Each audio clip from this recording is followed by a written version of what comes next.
E aí pessoal, tudo bom? Pois é, faz tempo que eu não fiz vídeo, né? Nem sempre dá tempo para fazer, tem outras coisas para resolver, profissionais, pessoais, então desculpa aí se eu não estou sendo tão assíduo, tá, com esses vídeos. Também estou recebendo, eu tô achando legal o feedback da galera sobre os vídeos que estão com problema, tá?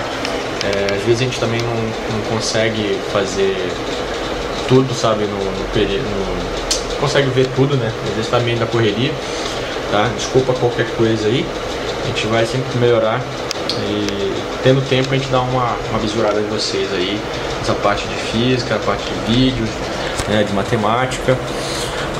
Então a gente vai agora aqui nesse vídeo, a gente vai continuar a parte de eletricidade, tá? O que a gente falou nesses outros vídeos foi sobre campo elétrico, sobre cargas pontiformes e métodos de eletrização, lei de Coulomb, enfim, uma série de problemas básicos de eletrostática, tá? Isso é importante para a gente entender a eletrodinâmica, que é a parte de corrente elétrica, que depois vai para cair para o magnetismo, tá? A última coisa que a gente falou foi a questão dos para-raios, né? Então, o que eu tinha comentado nos vídeos anteriores é que, por exemplo, existe uma coisa chamada poder das pontas, tá? O poder das pontas é uma propriedade que existe em corpos eletrizados, na qual as cargas elétricas elas tendem a se concentrar nas partes pontiagudas. Quanto mais pontiagudas é uma coisa, mais fácil ela de carregar, né? Então isso que aconteceu com a experiência que eu fiz da eletrização do papelzinho, tá? Então os para-raios são pontudos justamente por isso. As árvores representam pontas, né, na floresta. Então quanto mais alto um prédio, mais chance de cair um raio nele. Por isso que eles colocam um para-raio. Então lembre-se da situação da coisa das pontas. Uma coisa bem interessante você ver é que nos aviões, quem já andou de avião, quem tem oportunidade de avião e quem vai andar de avião ainda pela primeira vez, e preste atenção, se você olhar para a asa do avião, você vai ver uma pontinha na asa, né? Bem na ponta, lá no fim da asa. O que é aquilo lá? É que é o seguinte, como o avião está voando no meio das nuvens, né?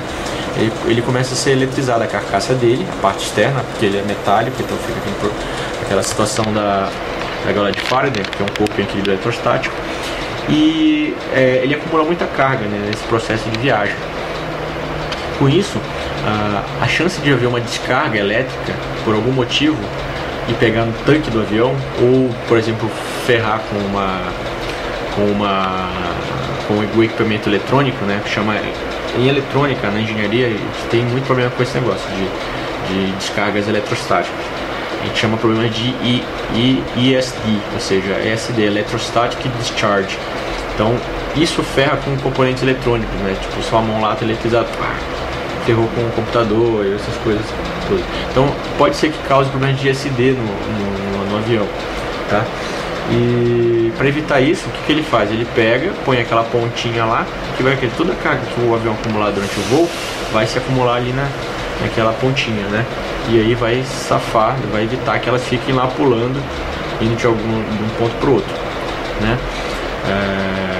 Existia na Idade Média, não sei qual foi o período que o pessoal começou a navegar pelos oceanos, aí os portugueses, os espanhóis, aqui, tinha um efeito que uma determinada região, eu não sei que oceano que era, que o ar era muito seco comparado com outro lugar. É meio foda dizer que o ar é seco perto do mar, né, no oceano.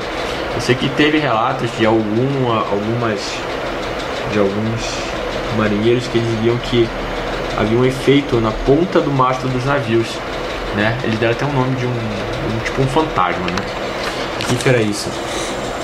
Era o tal da ponta lá que se eletrizava e por algum motivo ela começava a piscar. E eles não sabiam explicar o que era e dizer que era um fantasma do mar, né?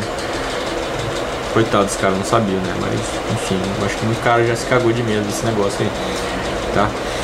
Então, enfim, poder das pontas, descampado, né?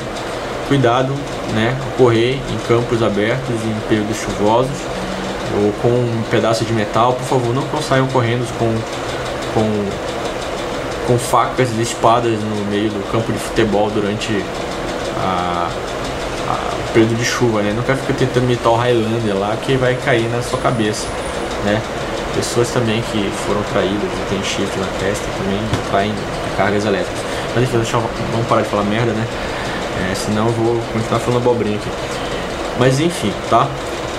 É isso que você tem que saber. Lembre-se dos corpos de equilíbrio eletrostático, né? Utilização, as cargas se mantêm constantes, né? E o que acontece, existe uma coisa que é muito importante nessas, né, na teoria eletrostática, né? Que você tem a criação de um campo elétrico, né? E o campo elétrico é lá a região que é influenciada influenciada lá pela carga, né? Então, para estudar, na verdade, o campo elétrico é um vetor, né? Então, para estudar o jeitão do campo elétrico, eles criaram um conceito teórico, né? Matemático, chamado linhas de força. O que são as linhas de força? São linhas nos quais o campo elétrico é sempre tangente, né? É sempre tangente, e aí elas descrevem mais ou menos como é que está distribuído o tal do campo elétrico, tá? Então, veja o seguinte, vamos aqui fazer aqui uma breve história do tempo aqui.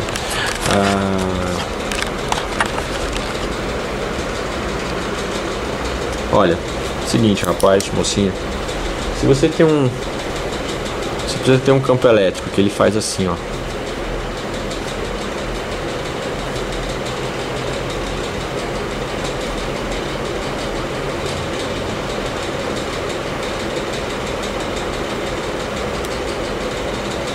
Tá? Então, se você traçar uma reta que é tangente, uma curva tangente a esses caras aqui, isso aqui vai ser uma linha de força, tá? Uma linha de força. Então, isso aqui é no espaço, tá? E elas ajudam você a entender como é que o campo elétrico se comporta. Lembra que eu fiz que o campo elétrico uniforme era assim, ó? Então, isso aqui que eu desenhei, os vetores de campo elétrico estão aqui, nada mais é que são linhas de força. Lembra que, por exemplo, duas cargas elétricas positivas aqui, ó, próximas uma das outras, né? Então, elas não se dão, né? Então, você tem que deixa eu ver qual que é o sentido aqui do negócio. Isso é pra fora. Então, as linhas de força, ó, o que quer dizer isso aqui, ó? Que o campo elétrico está aqui, ó. O campo elétrico está aqui, o campo elétrico está aqui. E você sabe, né? O campo elétrico depende da distância, né? Da carga geradora, né? E assim, né? Assim você tem os campos elétricos, o campo elétrico de duas cargas, né? Eles não se juntam, tá? Pelo amor de Deus, não vai juntar essas duas coisas aqui. Aliás, esse campo elétrico ele não termina aqui, tá? Ele vai se parar em algum lugar, né? Por exemplo, num metal, ele vai encaixar aqui, né? Ou em outra carga negativa. Então não existe linhas de força descontínuas, tá bom? Então, a gente pode fazer alguns exercícios aqui, bem interessantes, tá? Sobre o campo elétrico, tá? Uma coisa que eu aprendi no colégio, no livro do Fundamentos da Física, que eu acho importante e me ajudaram muito a ter um entendimento sobre o tal campo elétrico, tá? Se eu perguntar para vocês, olha, bem importante, bem legal esse exercício aqui, tá? Descreva graficamente. Você pode fazer esse exercício dando pause antes de eu fazer a resolução dele e ver se você acertou. Graficamente, o comportamento, tá? Do campo elétrico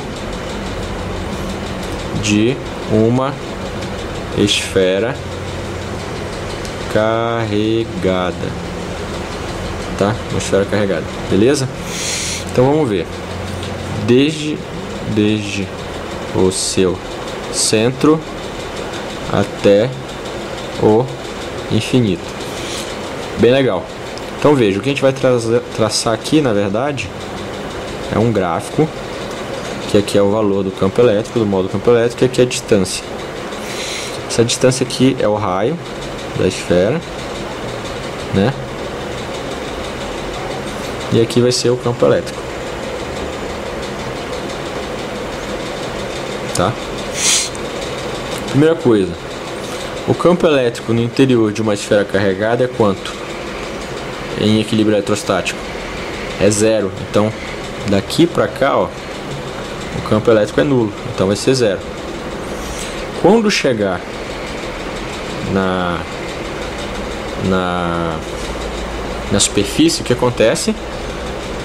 Corpo em equilíbrio eletrostático, sempre o campo elétrico tem um valor, determinado valor, e está sempre perpendicular, né, à distância, à superfície, né, da carga.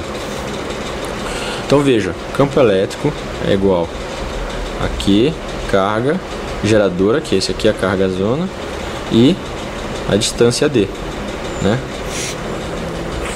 Então você tem o que?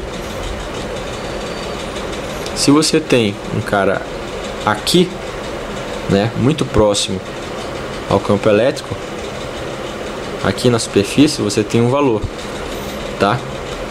Um valor de campo elétrico. Então bem aqui, ó, bem nesse ponto ele pula, salta para um valor aqui, tá?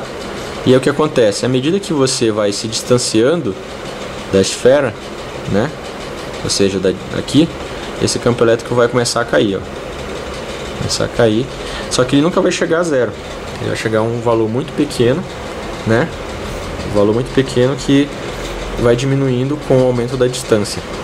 Aí você me pergunta, pô, mas você pegou e já tacou direto esse esse campo elétrico aqui da superfície. Quanto que vai ser ele? Então, meu amigo, a gente vai ver nas próximas aulas uma coisa chamada Lei de Gauss. Que a Lei de Gauss ela explica como a gente vai calcular esse campo elétrico. Mas o que eu quero que vocês aprendam é que se ele tem equilíbrio, o campo no interior aqui é 0. Daí pula para um valor, né? E ele vai caindo com o tempo, com a distância, tá? Esse vídeo está muito grande agora, a gente vai dar uma pausa para fazer continuar. Tá bom? Isso aí, um abraço.